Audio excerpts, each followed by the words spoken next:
Is your deepest regret proof that your soul is still alive? Most people run from regret, numb it, or deny it. But Kierkegaard believed it's only through regret that we become truly human. So what if facing your regret is the first step toward meaning, clarity, and inner strength? Let's find out. Regret is proof you're growing. Regret shows we've stepped beyond instinct and into awareness. Kierkegaard viewed regret not as failure, but as the start of an ethical life, where your choices matter and you care enough to reflect on them.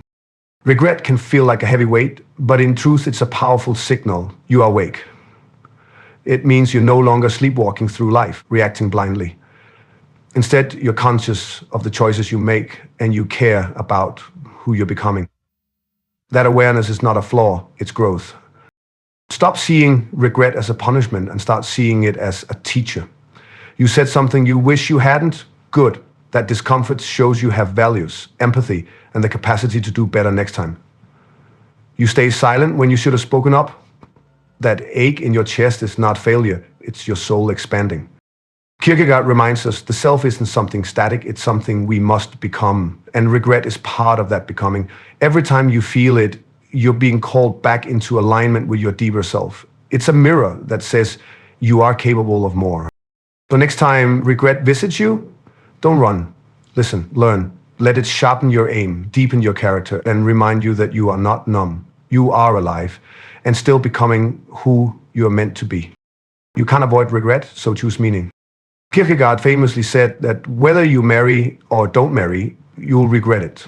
The point, life is built on irreversible choices. If regret is inevitable, we should stop chasing safety and instead pursue meaning. Trying to live without contradiction is like trying to breathe without ever exhaling. Life is tension. It stretches us between what we want and what we believe, between who we are and who we hope to be. Kierkegaard didn't see contradiction as a flaw to be eliminated, but as the very condition of becoming human. You don't have to have it all figured out. You can desire adventure and still crave safety. You can believe in love and still fear vulnerability. These tensions don't make you weak. They make you real. When we stop demanding perfect alignment and start embracing paradox, we find a deeper kind of peace. Instead of judging yourself for your inner conflicts, see them as proof that your soul is active, wrestling, alive. Just like muscles grow through resistance, your character strengthens through the pull of contradiction. Don't silence the dissonance. Listen to it. That inner friction is shaping something meaningful. You don't need to eliminate your contradictions to live a good life. You need to learn how to stand inside them with courage. That's not confusion, that's growth. And it's in that space that transformation truly begins. Regret teaches you moral clarity. When you regret something, it's not just emotional, it's philosophical. You're measuring your actions against your deeper values. That inner conflict can refine your character if you're brave enough to face it.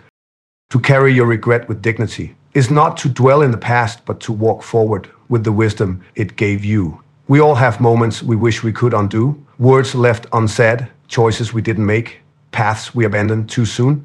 But what matters most is not whether you regret something, but how you let that regret shape you.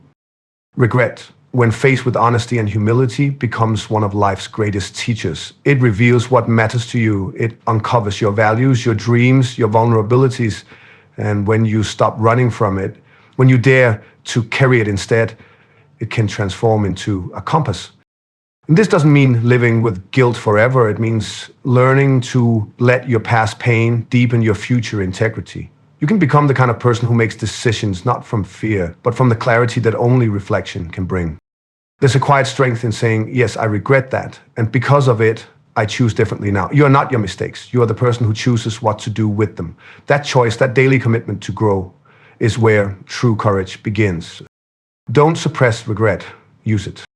We often try to move on quickly, but unresolved regret becomes emotional fog. Facing it honestly can bring peace, direction, and unexpected strength.